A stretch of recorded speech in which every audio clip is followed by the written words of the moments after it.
Hello and good morning everyone. आप सभी लोगों का स्वागत है आपके अपने यूट्यूब चैनल स्टडी ग्लॉस पर। मैं हूं डॉक्टर मोनिका और आज है 7 मई और 7 मई से रिलेटेड हम जितने भी इम्पोर्टेंट क्वेश्चन बन सकते हैं उन पर डिस्कशन करने वाले हैं।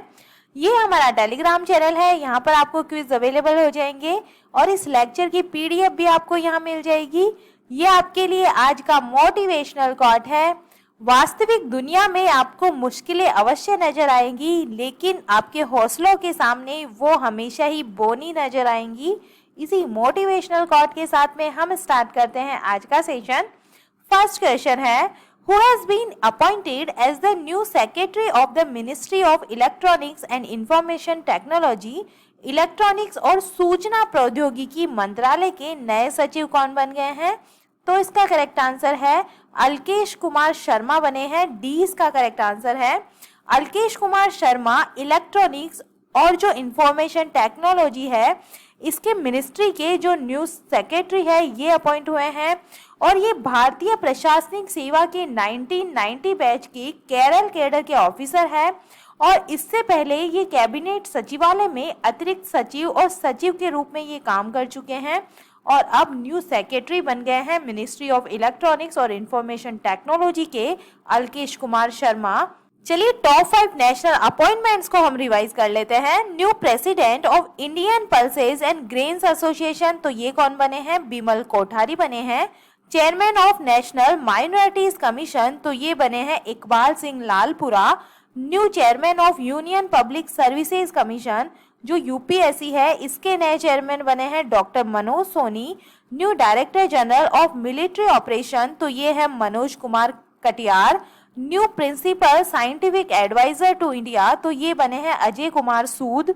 सेकंड नंबर क्वेश्चन है, in which country the world's largest glass bridge White Dragon has been opened.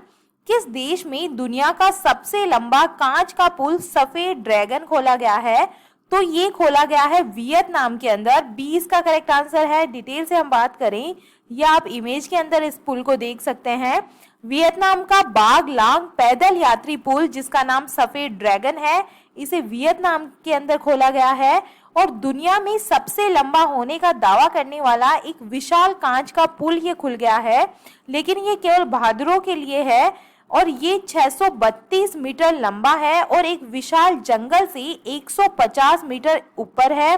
पर्यटक पुल के पार 2000 फीट से अधिक चल सकते हैं और पुल जंगल से सैकड़ों फीट ऊपर लटका हुआ है। पुल का फर्श जो बना हुआ है ये फ्रेंच निर्मित टेम्पर्ड ग्लास से बना है, जिससे ये एक बार में 450 लोगों तक का जो वजन सहन करने के लिए पर्याप्त मजबूत है। और कांच के फर्श का मतलब ये भी है कि पर्यटक डरावनी सैर करते हुए दृश्यों के अद्भुत दृश्य का लुत्फ इसके अंदर उठा सकते हैं। और इसका नाम क्या रखा गया है? व्हाइट ड्रैगन इसका नाम रखा गया है और ये वियतनाम के अंदर खोला गया है। वियतनाम की बात हो रही है तो वियतनाम से रिलेटेड हम जान लेते हैं। In which continent is Vietnam located, तो ये एशिया कॉन्टिनेंट में सिचुएटेड है। इसकी जो कैपिटल है ये है हनोई, इसकी कैपिटल है और जो यहाँ पे करेंसी चलती है ये वियतनामी दोंग चलती है। यहाँ के जो प्राइम मिनिस्टर है ये है फाम मिन्ह चिन्ह है इनका नाम है और इसका जो यहाँ के जो प्रेसिडेंट है ये कौन है? न्युयेन जुआन फुक यहाँ के प्रेसिडेंट है। What is the name of parliament of Vietnam, तो यहाँ की जो पार्लियामेंट है इसको नेशनल असेंबली कहा जाता है। थर्ड नंबर क्वेश्चन है, which state has started a loan scheme called Jivala for the prisoners in jail. Jail में बंद कैदियों के लिए जीवला नामक ऋण योजना को किस राज्य ने स्टार्ट किया है? तो ये स्टार्ट किया गया है महाराष्ट्र गवर्नमेंट के द्वारा। 20 का करेक्ट आंसर है। महाराष्ट्र के जेल विभाग के द्वारा महाराष्ट्र की विभिन्न जेलों में सजा काट रहे कैदियों के लिए एक जीवहाला नामक एक ऋण योजना शुरू की गई है और ये महाराष्ट्र राज्य सहकारी बैंक इस नई क्रेडिट योजना की पेशकश कर रहा है जिसे जीवहाला नाम दिया गया है। और ये क्रेडिट योजना भारत में कैदियों के लिए शुरू की गई अपनी तरह की ये पहली योजना है। और इस योजना के अंदर क्या होने वाला है, तो इस स्कीम के लिए pilot Yerwada central jail Pune में बंद कैदियों के लिए शुरू किया गया था और ये योजना महाराष्ट्र की लगभग 60 जेलों में लागू की जाएगी। और ये योजना मुख्य रूप से उन सभी जो सजा याफ्ता कैदियों के लिए शुरू की गई है, जो 3 साल से अधिक की सजा का सामना कर रहे हैं और ऐसे अधिकांश कैदी अपने परिवार के अकेले कमाने वाले हैं और उन्हें कैद में रखने के कारण उनके परिवारों के पास कोई आय का कोई स्रोत नहीं है। तो उनके लिए जो ये योजना है ये स्टार्ट की गई है और ये स्टार्ट हुई है महाराष्ट्र जो गवर्नमेंट है इसके द्वारा ये स्टार्ट हुई है। महाराष्ट्र की हम बात कर रहे हैं तो महाराष्ट्र से रिलेटेड जो इम्पोर्टेंट फैक्ट है उनके बारे में मैं आपको बताऊं तो जो हुनर हाट जो चालू हुआ है 14th जो एडिशन है हुनर हाट का, ये मुंबई के अंदर हुआ है। और जो 4 नंबर क्वेश्चन है, when is world hand hygiene day 2022 celebrated? विश्व हाथ स्वच्छता दिवस 2022 कब मनाया गया है? तो ये मनाया गया है 5 मई को। सी इसका करेक्ट आंसर है। और ये हर साल 5 मई को ग्लोबली ये सेलिब्रेट किया जाता है वर्ल्ड हैंड हाइजीन डे, क्योंकि इस वक्त हम सभी कोविड-19 जो महामारी है इससे जूझ रहे हैं। इसीलिए इस दिन का जो महत्व है ये हमारे जीवन में और भी बढ़ जाता है हाइजीन के लेके। तो क्लीन योर हैंड्स जो वैश्विक अभियान है 2009 में ये शुरू किया गया था और हर साल 5 मई को जो वर्ल्ड हैंड हाइजीन डे है इसके रूप में ये मनाया जाता है। और इस दिन का जो एम है ये स्वास्थ्य देखभाल में हाथ की स्वच्छता के वैश्विक प्रचार और दृश्यता और स्थिरता को बनाए रखना है और साथ ही दुनिया भर में हाथ की स्वच्छता में सुधार के समर्थन में लोगों को एक साथ लाना इसका उद्देश्य है। और इस बार की थीम रखी गई है क्वालिटी एंड सेफ्टी, क्लाइमेट और कल्चर, गुणवत्ता और सुरक्षा, जलवायु या संस्कृति इस बार की थीम रखी गई है। तो वर्ल्ड हैंड हाइजीन डे मनाया जाता है 5 मई को, ये मनाया जाता है 2009 के बाद में ये ग्लोबली सेलिब्रेट किया गया है। 5 नंबर क्वेश्चन है, according to the report release by the registrar general of India in 2022 which state and union territory of India has recorded the highest sex ratio in the year 2020?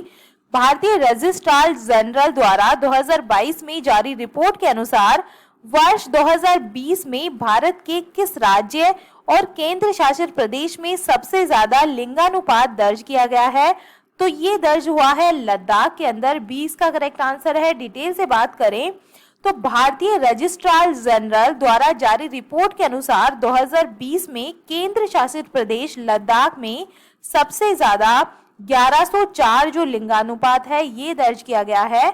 और किसी विशेष क्षेत्र में जन्म के समय प्रति 1000 पुरुषों पर महिलाओं की जो संख्या होती है उसे क्या बोला जाता है? सेक्स रेशियो बोला जाता है, लिंगानुपात कहा जाता है। और इस रिपोर्ट के अनुसार जन्म के समय सबसे कम लिंगानुपात 880 मणिपुर राज्य में रहा है और इसके बाद में दादर नागर जो हवेली है यहाँ पे जो लिंगानुपात है ये 898 दर्ज किया गया है। गुजरात के अंदर 909, हरियाणा के अंदर भी 909 जो सेक्स रेशियो है ये रहा है। The name of the top 3 state और union territory with the highest sex ratio की हम बात करें तो सबसे ज्यादा फर्स्ट नंबर पे रहा है लद्दाख, रहा है 1104 यहाँ पे सेक्स रेशियो देखा गया है।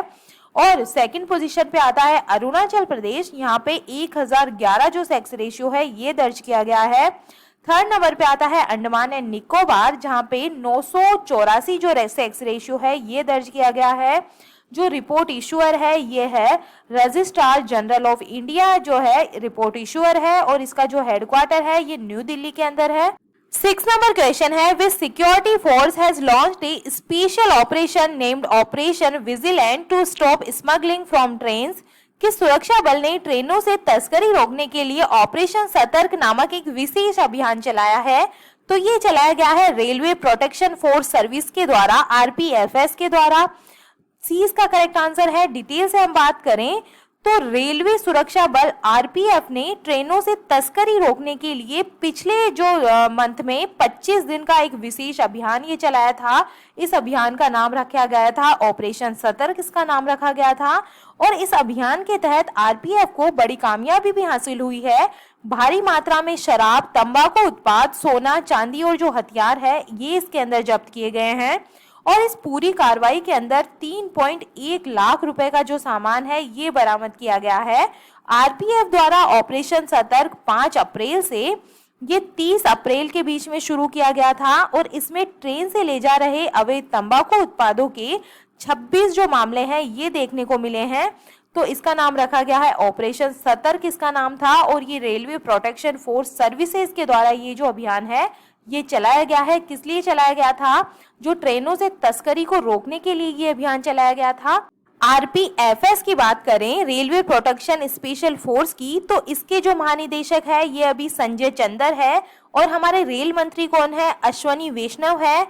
और जो आरपीएसएफ है ये केंद्रीय सशस्त्र बल है जो भारतीय रेल और रेल मंत्रालय के अधीन में ये काम करती है, तो ये भी आप ध्यान रखिएगा।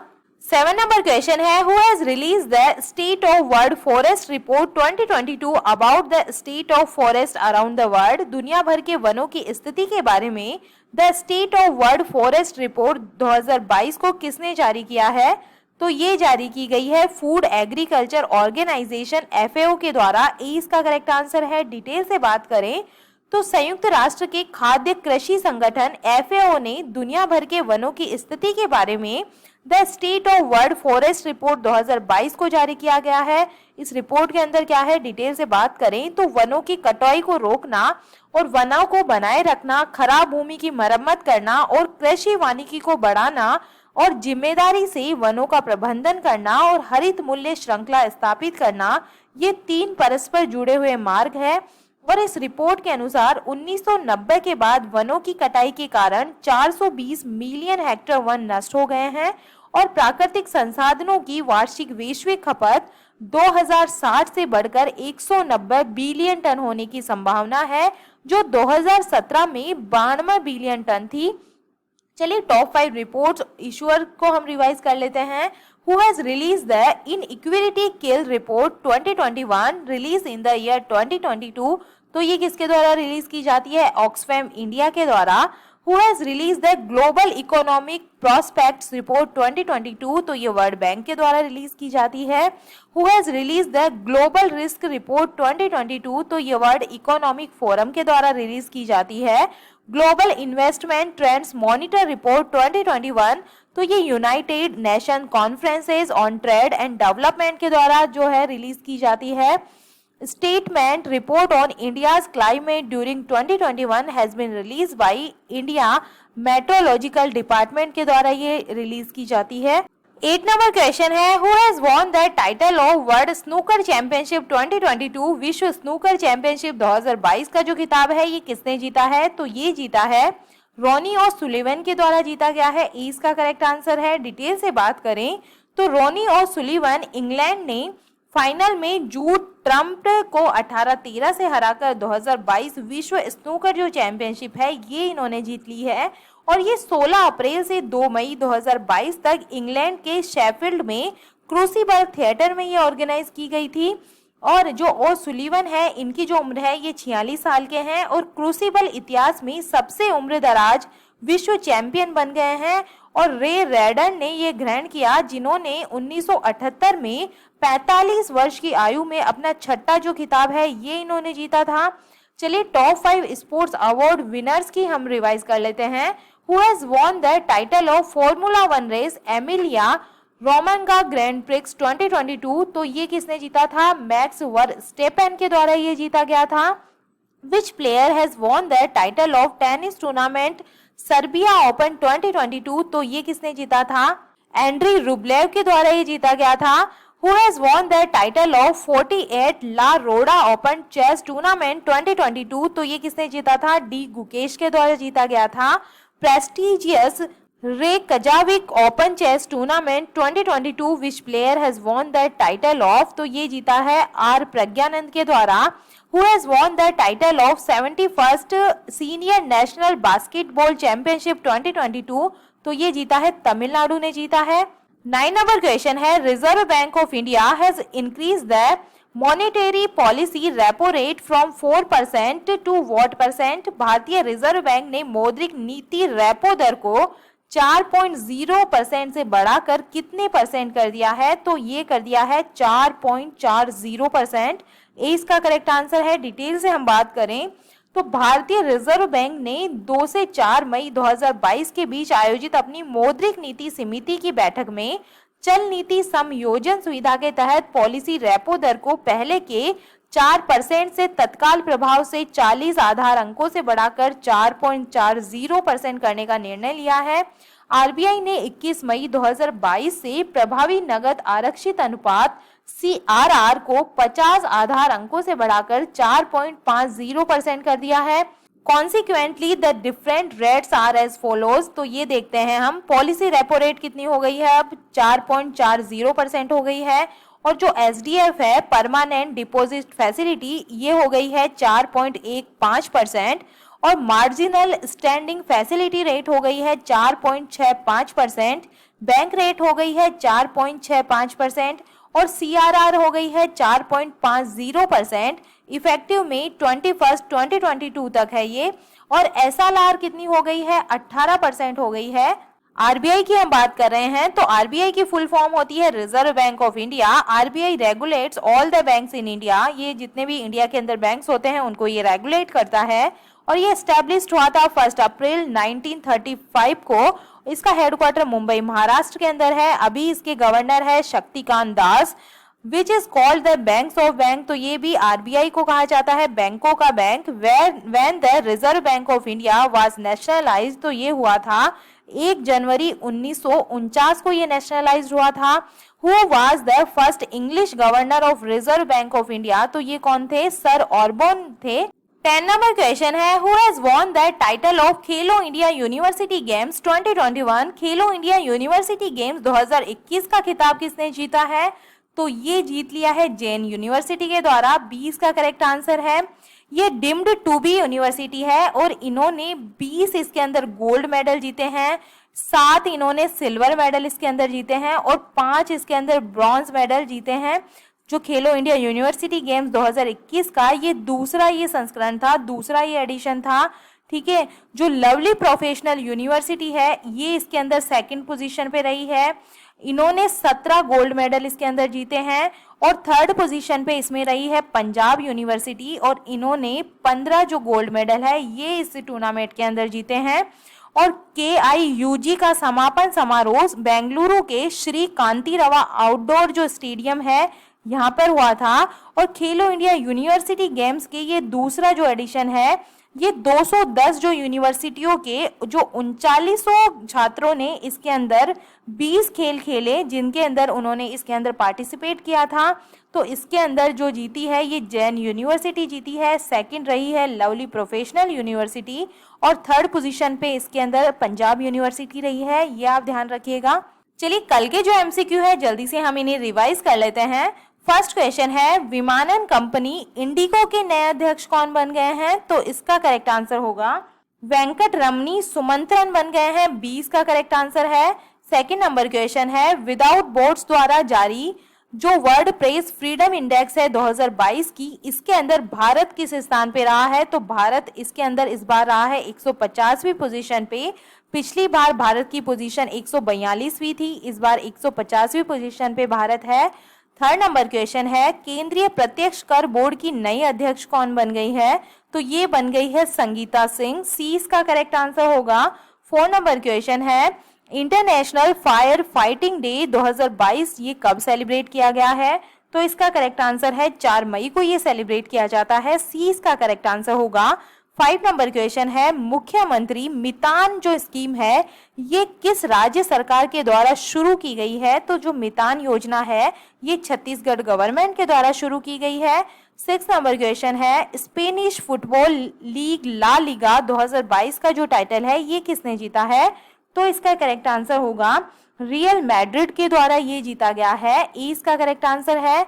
7 नंबर क्वेश्चन है, सुरक्षा एजेंसियों को विश्वसनीय जानकारी प्रदान करने के लिए केंद्रीय गृह मंत्री अमित शाह ने नेशनल इंटेलिजेंस ग्रिड कैंपस का जो उद्घाटन है ये कहां पर किया है, तो इसका करेक्ट आंसर होगा बेंगलुरु कर्नाटका के अंदर इसका उद्घाटन किया गया है। इसका करेक्ट आंसर है। 8 नंबर क्वेश्चन है, जियो सावन के नए CEO कौन बन गए हैं, तो इसका करेक्ट आंसर होगा सहस मल्होत्रा बन गए हैं। इसका करेक्ट आंसर है। 9 नंबर क्वेश्चन है, किस राज्य सरकार ने नीरज चोपड़ा के गृहनगर में स्टेडियम बनाने की घोषणा की है, तो ये घोषणा हुई है हरियाणा गवर्नमेंट के द्वारा। सी इसका करेक्ट आंसर होगा। 10 नंबर क्वेश्चन है, दूसरा भारत नॉर्डिक शिखर सम्मेलन 2022 कहाँ आयोजित हुआ है, तो ये हुआ है डेनमार्क के अंदर, डी इसका करेक्ट आंसर है। और ये था कल का स्टडी ग्लॉस क्वेश्चन। भारत का पहला artificial intelligence and robotics technology park कहाँ खोला जाएगा? तो इसका करेक्ट आंसर है ये बेंगलुरु कर्नाटका के अंदर खोला जाएगा, सी इसका करेक्ट आंसर होगा। और ये है आप लोगों के लिए आज का स्टडी ग्लॉस क्वेश्चन। किस आईआईटी संस्थान के द्वारा बायोडिग्रेडेबल नैनो पार्टिकल विकसित किया गया है? तो इसका आंसर आप मुझे कमेंट सेक्शन में दीजिएगा। ये हमारा टेलीग्राम चैनल है, यहाँ पर आपको सारे जो क्विज है ये अवेलेबल हो जाएंगे और इस लेक्चर की पीडीएफ भी आपको यहाँ मिल जाएगी। यहाँ जाकर आप ज़्यादा से ज़्यादा इन क्वेश्चंस की प्रैक्टिस कर सकते हैं। आई होप आपको ये सेशन पसंद आ रहा होगा। अगर पसंद आ रहा है तो इसे लाइक कीजिए, अपने दोस्तों के साथ में शेयर कीजिएगा। तो चलिए मिलते हैं हम एक नए सेशन के साथ में। Thank you.